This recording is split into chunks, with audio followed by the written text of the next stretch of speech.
A educação fiscal é um assunto pouco abordado nas escolas e universidades brasileiras, mas é de extrema importância para incentivar a participação e a fiscalização cidadã nos processos estatais que vão desde a arrecadação de recursos até a efetivação dos gastos públicos. Esse é o nosso assunto de hoje e para falar sobre isso nós vamos conversar agora com o auditor fiscal da Receita Estadual, Lourenço Sogabi, e o professor da Universidade de São Paulo, Marcelo Arno Nerlin. Sejam bem-vindos ao nosso programa e muito obrigado pela participação dos senhores aqui hoje. Obrigado. Muito agradecido. Professor Marcelo, então, conta pra gente por que a educação fiscal ela é tão incipiente no Brasil. Foste muito feliz quando anunciaste a educação fiscal como um processo que se inicia com a arrecadação do tributo e que se conclui com a correta aplicação desse recurso. Então, a educação fiscal faz parte de um processo do ensino como um todo, que tem, sem dúvida nenhuma, um déficit, na medida que nós, invocando o artigo 205 da Constituição, vemos que o que se estabelece como objetivo do ensino formal é o desenvolvimento da personalidade, o preparo para a cidadania e o preparo para o mundo do trabalho. Então, quando nós falamos num preparo para o exercício da cidadania, o preparo pressupõe exatamente que nós tenhamos na família e depois disso na escola e na universidade os elementos pedagógicos e ao mesmo tempo os elementos técnicos que nos permitam observar este ciclo que vai da arrecadação até o investimento de forma muito mais tranquila e muito mais transparente. Então sim, eu diria que para começo de conversa nós temos um déficit cultural no país, onde prospera a lei do Gerson, e a lei de Gerson é exatamente a ideia de levar vantagem em tudo, o que acaba sobrando do ponto de vista negativo para toda a coletividade. Então, é uma deficiência dos currículos escolares, mas o senhor acha que também há uma falta de interesse por parte da população em aprender mais sobre isso? Sem dúvida nenhuma. A responsabilidade, quem constitui o Estado é o povo, é a sociedade. Nós não podemos esperar apenas da democracia representativa uma resposta para todas as nossas inquietudes. Nós não deixamos de ser povo e, como diz o artigo 1º, parágrafo único da Constituição, todo o poder emana do povo que diretamente e por meio de representantes deve exercer esse poder. Então nós não podemos abrir mão, nós devemos fortalecer o legislativo, nós devemos fortalecer as ações de controle do órgão controlador externo, que é o Poder Legislativo, com o apoio do Tribunal de Contas, e aí somar a isso o controle social, a ideia de controle social. E obviamente que esta concepção toda de controle, accountability, ela parte da ideia da noção de cidadania. Então, o preparo para o exercício da cidadania. E isto é função da escola, e aí, infelizmente, os nossos currículos vêm reproduzindo as leis da natureza, a exaustão, e não traduzem e efetivamente não nos aproximam dos textos mais vitais e importantes que nos dariam uma condução e uma unidade de nação, um pertencimento de nação, um pertencimento da noção de cidadania. Então, de fato, nós temos um déficit cultural, nós temos valores e ideias que estão arraigadas na nossa sociedade e o que vigora hoje é levar vantagem em tudo. E, obviamente, que quem acaba pagando é a sociedade como um todo. E, Lourenço, como é possível se tratar de um assunto tão complexo como é o caso da educação fiscal nos currículos escolares? Historicamente, desde que quando começou a se conceber a ideia, né, de um programa voltado a uma explicação do tributo, né, vem-se a ideia de se entender o que é o Estado, o que é a sociedade, o que é a gestão pública e como isso funciona, né? E aí no meio está o cidadão, né? E lá no começo a gente começou a pensar em tratá-la como uma disciplina que fosse transversal, né? Houve várias tentativas até hoje ainda acontece, ainda tentativas de se transformar isso numa disciplina, não é? Porém, eu particularmente vejo ainda como se fosse na origem. Porque a educação fiscal ela é mais abrangente do que simplesmente de uma disciplina, em se tratado assim como envolve uma várias específica. disciplinas aí, direito, Isso. matemática. né? É preciso além reforçar de o ensino em envolver, diversas disciplinas. é aquela coisa que a gente acha até improvável, mas, por exemplo, tem um professor Marcílio, lá da UEM, em Maringá, da Universidade de Maringá, ele é professor de anatomia humana, mas ele dá educação fiscal através da disciplina de anatomia humana. Olha que interessante. É muito interessante. Como ele faz isso? A abordagem disso dele lá é muito interessante. Primeiro, quando ele faz a análise do cadáver que está lá sendo analisado, né, ele já faz uma análise social do cadáver. Por falta de algum membro, ou por um volume maior de algum órgão. Né? O que esse cara fazia em vida? O Estado é o organismo completo. Exatamente. O cidadão e ele também. é a célula, que o órgão. reflete nele, na anatomia, reflete as vivências sociais dele. Então, é uma abordagem muito interessante. Né, que ele nos apresenta. Né? Ele recentemente foi a Cabo Verde, representando o Brasil num congresso de educação fiscal. Né? E, assim, é nessa visão. Né? Professor Marcelo, esse caso que o Lourenço citou é muito interessante porque mostra que é importante também se ter uma didática especial para fazer a educação fiscal nas escolas. Perfeito, a ludicidade é fundamental e observarmos exatamente a cada um dos diversos níveis de ensino e a forma de abordagem. A minha atuação, por exemplo, ela está mais dirigida à andragogia, ou seja, o ensino de adultos, né, que requer uma metodologia diferenciada em relação ao ensino de crianças e jovens. Então, tudo isso precisa ser pensado e, obviamente, que esse é o grande desafio que se coloca com a educação fiscal para o país. Mas eu vejo que a gente vai avançando bem. Santa Catarina se põe muito bem no cenário nacional, dentro do programa da estratégia, né, e do Programa Nacional de Educação Fiscal, que é coordenado a partir do Ministério da Fazenda e que vê exatamente a descentralização da atividade nos diversos estados. E agora o desafio maior é exatamente que nós possamos descentralizar esta política ainda mais para que ela possa chegar efetivamente no município, porque é lá que as pessoas vivem. As pessoas não vivem no estado e não vivem na União. Então, o desafio é fazer essa política ser descentralizada de forma e com as linguagens devidas, com a ludicidade necessária, para que, de fato, nós possamos trabalhar o elemento da educação fiscal de uma forma mais positiva, mais proativa e que, de fato, nós possamos envolver os diversos conteúdos, as diversas disciplinas, as diversas matérias, né, que são ensinadas nos diversos níveis de ensino, que elas venham, como dizia o Lourenço, carregadas também transversalmente com conteúdos de educação fiscal. Ou seja, a educação fiscal nada mais é do que a prática para a vida. E, obviamente, é a prática para a vida que nos permite, sem ela, nós não conseguimos olhar os dados da realidade. Te dou um exemplo claro. Hoje, no cenário internacional, quando a gente pensa a corrupção, nós somos o 79º país no ranking. Nós temos aproximadamente 80 bilhões de reais de corrupção no país. Desses 80 bilhões de reais de corrupção, aproximadamente 60% disso é dinheiro desperdiçado, não é nem apropriação indébita de recurso, é desperdício, é ineficiência da máquina estatal. Má gestão. Má gestão. E isto só se corrigirá com mais controle social, com mais rigor, com mais gente capacitada, que tem a capacidade de olhar para isso. Agora, vamos colocar esse dado da corrupção com 80 bilhões de reais e vamos colocar ao lado dele o Brasil no ranking internacional na segunda posição com a evasão fiscal, sonegação fiscal. E daí nós estamos falando de 500 bilhões de reais por ano.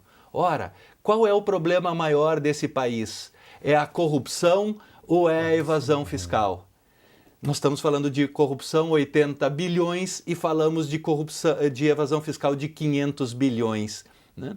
Num universo de um orçamento da União de 1 trilhão e 300 bilhões de reais. E aí vamos reduzir tudo isso ao atual momento histórico que estamos vivendo, que é tema da ordem do dia, que é o ajuste fiscal. Ora, o ajuste fiscal corresponde a aproximadamente 80 bilhões de reais. Ora, se nós de fato tivéssemos uma consciência social e se nós tivéssemos educação fiscal, as pessoas saberiam que neste ano, que é um ano de aperto, um ano de crise, nós demandaríamos o quê? No mínimo um enxugamento desses 500 bilhões de sonegação. Se nós enxugássemos 20% da sonegação fiscal que existe, nós resolveríamos o nosso problema de crise fiscal.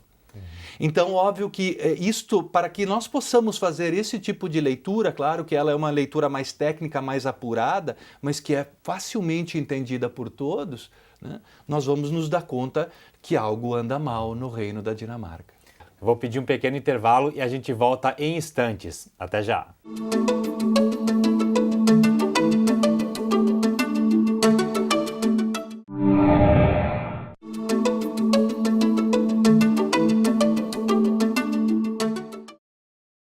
Estamos de volta hoje falando sobre a educação fiscal.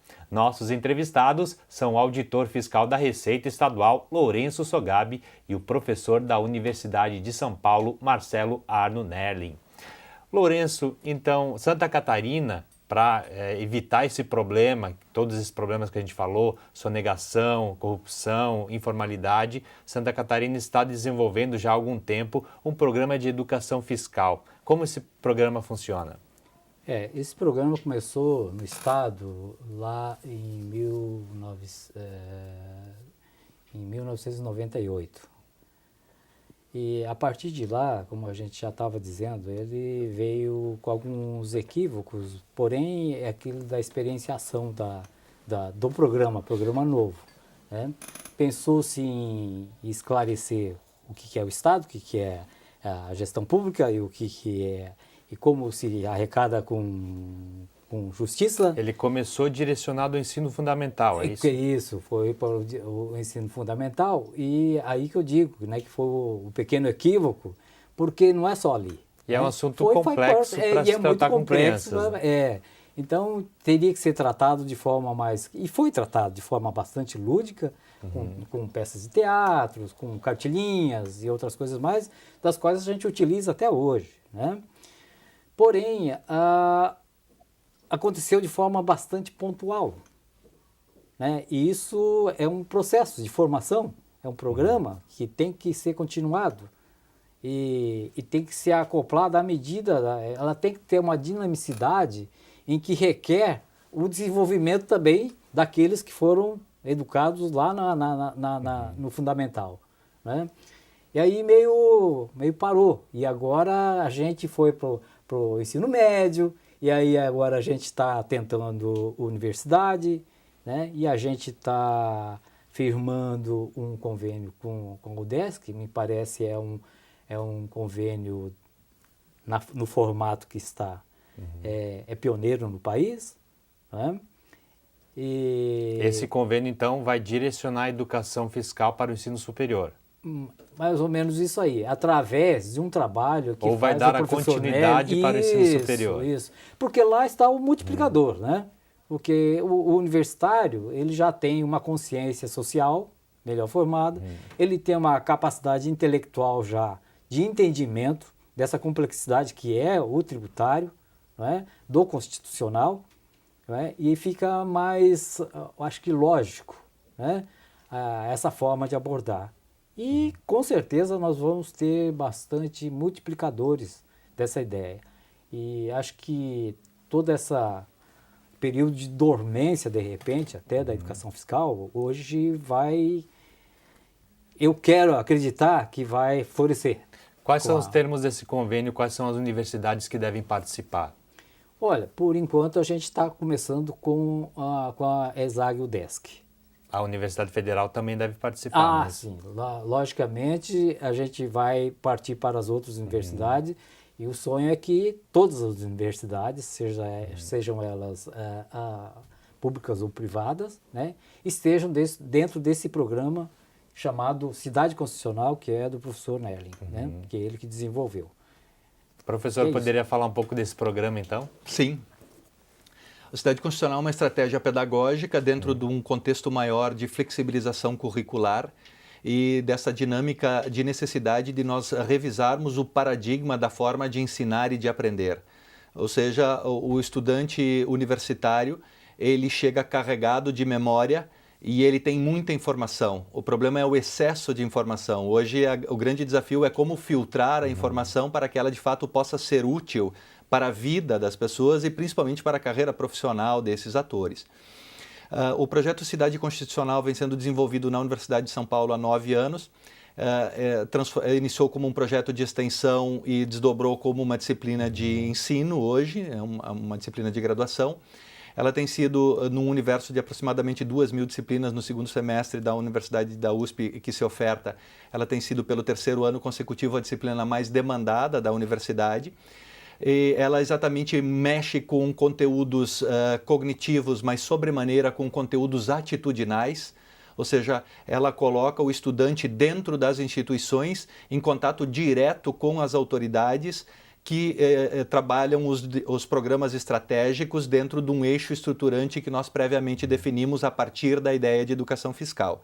Então esta é uma estratégia que nós estamos multiplicando o país afora. Eu tenho olhado o programa com muito carinho. Santa Catarina, de fato, e particularmente pelo trabalho do Lourenço, vem caminhando a passos largos para se credenciar nesse cenário, porque a educação fiscal, como disseste, ela vem de uma estratégia de atuação no ensino fundamental e o ensino médio. Depois de 15 anos, ela chega ao ensino superior, que é exatamente um público distinto, privilegiado, né, e que tem um grande potencial e que não raras vezes está subutilizado, né, e que as aulas tradicionalmente são ministradas como eram ministradas lá no ensino fundamental e médio. Então a quebra desse paradigma, ela se dá exatamente pela aproximação da administração tributária com a administração educacional. E por isso que hoje, particularmente, venho a Santa Catarina para acompanhar este ato de constituição deste convênio.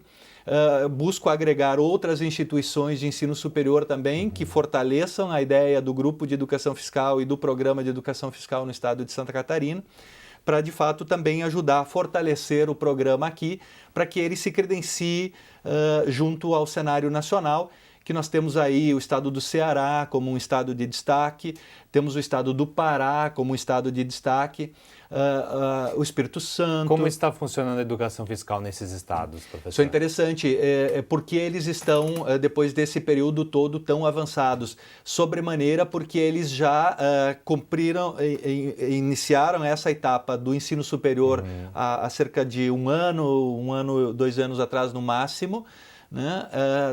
Não raro, sem essa organicidade toda que se faz aqui em Santa Catarina. Ela está, do meu ponto de vista, de fato, ela se estabelece como uma política vigorosa à medida que você tenha essas amarrações prévias também. Então, de fato, é possível pensar, como diz o Lourenço, que o solo está fértil, está fertilizado e que daí nós podemos ver bons frutos e flores. Agora, hoje, esses estados se destacam sobremaneira, o Ceará e o Pará, pela descentralização da política. Ou seja, eles já conseguiram chegar com esse discurso nos municípios. E esse é o grande desafio. E por isso que a Assembleia Legislativa, sobremaneira, cumpre um papel fundamental, exatamente para que nós possamos dar mais capilaridade a esta ideia, para que nós possamos multiplicar esta ideia, para que nós possamos ter mais pessoas que de forma espontânea e livre percebam esta ideia da importância sobre a educação financeira e sobre a educação fiscal. São 2 elementos fundamentais que se alicerçam no preparo para o exercício da cidadania. Então eu diria que no cenário nacional a gente vai caminhando bem. Nós temos algumas estratégias que hoje já são referências internacionais. Eu tenho participado de vários eventos sobremaneira na América Latina e Europa, levando a ideia do Cidade Constitucional a partir do eixo estruturante da educação fiscal. E nós temos também o NAF, que é um projeto capitaneado da Receita Federal do Brasil, que na verdade constituiu nos cursos de contabilidade o modelo que já se desenvolvia no direito dos escritórios de estágio. Então se abre isso dentro dos cursos de contabilidade e os cursos de contabilidade adotam então os conceitos de educação fiscal e ampliam com isso a aproximação, a coesão entre o Estado e os cidadãos, ou seja, ampliam esse diálogo e fortalecem essa pedagogia de participação tão necessária, porque nós estamos num período recente de democracia, né? Depois da abertura, né, da Constituição de 88, são 26 anos, nós estamos ainda num processo de pedagogia e tanto o Estado quanto a sociedade civil precisam reaprender a conversar. E a estratégia de educação fiscal é fundamental para essa aproximação, essa reciprocidade maior entre o cidadão e o Estado. E, obviamente, nós tendemos a colher frutos para todos. E esta é a ideia. Nós não estamos difundindo a educação fiscal simplesmente para fortalecer o Estado. Estamos, sim, querendo ter um Estado forte, querendo ter um Estado vigoroso, que é exatamente esse Estado que nos dê a cobertura social necessária, que dê o mesmo ponto de partida para cada um, garantindo os direitos sociais, e que, sim, nos garanta também a autonomia, a liberdade para o empreendimento, para nós podermos despertar, de fato, o espírito empreendedor, para que nós tenhamos bons capitalistas, né, que, de fato, se submetam a um regime concorrencial e saiam da informalidade, né, saiam da sonegação fiscal e, de fato, assumam a sua postura como empresários, como cidadãos, como gente de bem, né, para que, de fato, nós tenhamos mais gente nessa situação e diminuamos os indicadores de violência que o país registra, a ordem de casa de 60 mil assassinatos por ano. Quer dizer, o que nós estamos vendo a realidade internacional aponta isso, né, da importância de nós valorizarmos alguns conceitos e princípios e valores, ou seja, precisamos superar o método tradicional que é a lei do Gerson. Com certeza é uma mudança de cultura que é preciso ser feita para que todos nós saiamos ganhando, não é isso?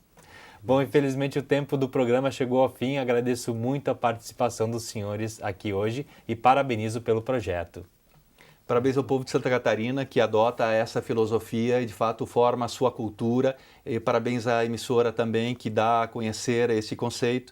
E nós chamamos aos nossos ouvintes a que prestem atenção nesses dois conceitos, educação fiscal e educação financeira. Eles são chaves para a gente ter um Brasil melhor para todos nós. Com certeza. Muito obrigado. E o Conexão Pública vai ficando por aqui. Nós voltamos na semana que vem. Até lá.